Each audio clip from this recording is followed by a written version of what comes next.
और अब वक्त है आज़ादी का सफ़र की। स्वतंत्रता की गाथा के आज के संस्करण में हम बात करेंगे स्वतंत्रता सेनानी मंगल पांडे की, जिन्होंने 1857 के सैनिक विद्रोह में प्रमुख भूमिका निभाई थी। साथ ही हम स्वाधीनता सेनानी रूपुई लियानी और लेखक बंकिम चंद्र चट्टोपाध्याय को भी श्रद्धांजलि दे रहे हैं। आइए नज़र डालते हैं आज़ादी के मतवालों के इस साहसिक सफ़र पर।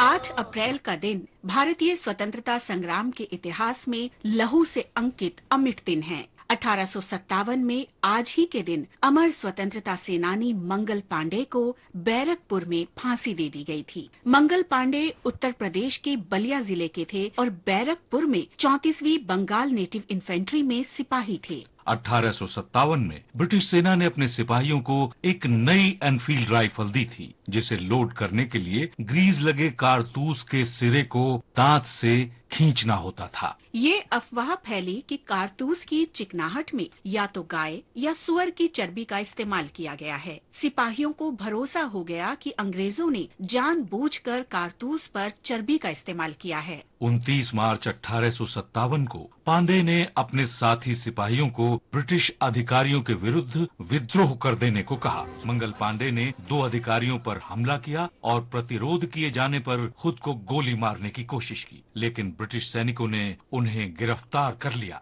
तुरंत ही उनके मामले की सुनवाई हुई और मंगल पांडे को मृत्यु दंड सुनाया गया। कोर्ट मार्शल के बाद 8 अप्रैल 1857 को उन्हें बैरकपुर में फांसी दे दी गई।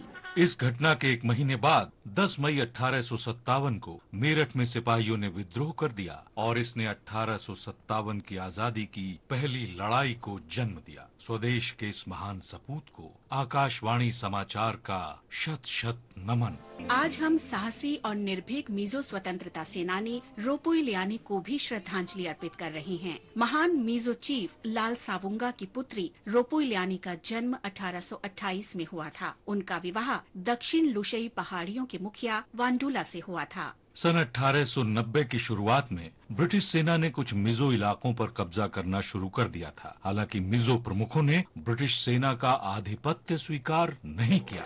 रोपुई लियानी ने अपने पति की मृत्यु के बाद प्रमुख के अधिकार अपने हाथों में ले लिए और अपने गांव रालवांग से शासन शुरू कर दिया। उन्होंने ब्रिटिश अधिकारियों को चुनौती दी और लोगों को अंग्रेजों का आदेश ठुकराने के लिए प्रोत्साहित किया। उन्होंने लोगों से कहा, आप सबने अंग्रेजों के सामने घुटने टेक दिए हैं, लेकिन मैं लाल सावुंगा की पुत्री यहाँ डटी हूँ। हम कभी भी विदेशी शासकों के समक्ष समर्पण नहीं करेंगे।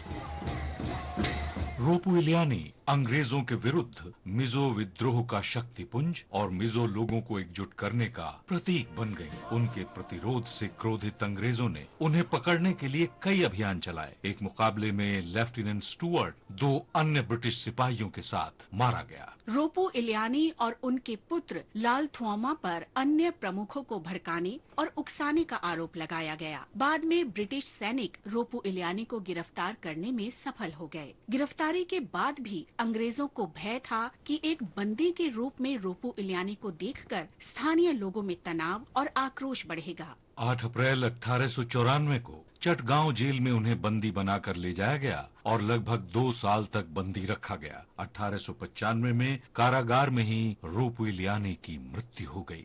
अपने पीछे स्वतंत्रता संग्राम की प्रेरक विरासत छोड़कर उन्होंने विदा ले ली। स्वदेश की माटी की इस महान पुत्री को हमारा भावभीना नमन। आज हम महान क्रांति दूत साहित्यकार बंकिम चंद्र चट्टोपाध्याय को भी याद कर रहे हैं। वे बंकिम चंद्र चटर्जी के नाम से भी जाने जाते थे। 8 अप्रैल 1894 को उनका निधन हुआ था। भारत के राष्ट्रगीत वंदे मातरम के रचयिता के रूप में वो सदा सर्वदा याद रखे जाएंगे। बंकिम चंद्र का जन्म 27 जून 1838 को बंगाल के 24 परगना जिले में हुआ था। स्नातक उपाधि प्राप्त कर लेने के बाद वो बंगाल में डेप्यूटी कलेक्टर बनाए गए। बंकिम चंद्र ने पद्य लेखन के साथ अपना साहित्यिक सफर शुरू किया था। बांग्ला भाषा में उनका पहला उपन्यास दुर्गेश नंदिनी 1865 में प्रकाशित हुआ।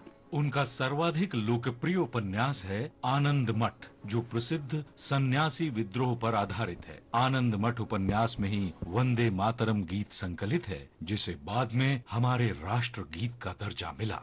बंकिम चंद्र अपनी साहित्यिक कृतियों और अभियानों से बांग्ला भाषी लोगों की बौद्धिकता को उद्वेलित कर बंगाल में सांस्कृतिक पुनर्जागरण लाना चाहते थे। उनके उपन्यास देश की लगभग सभी प्रमुख भाषाओं में अनुदित हुए। 8 अप्रैल 1894 को बंकिम चंद्र का निधन हो गया। इस महान राष्ट्रवादी साहित्यकार को हमारा शत शत नमन।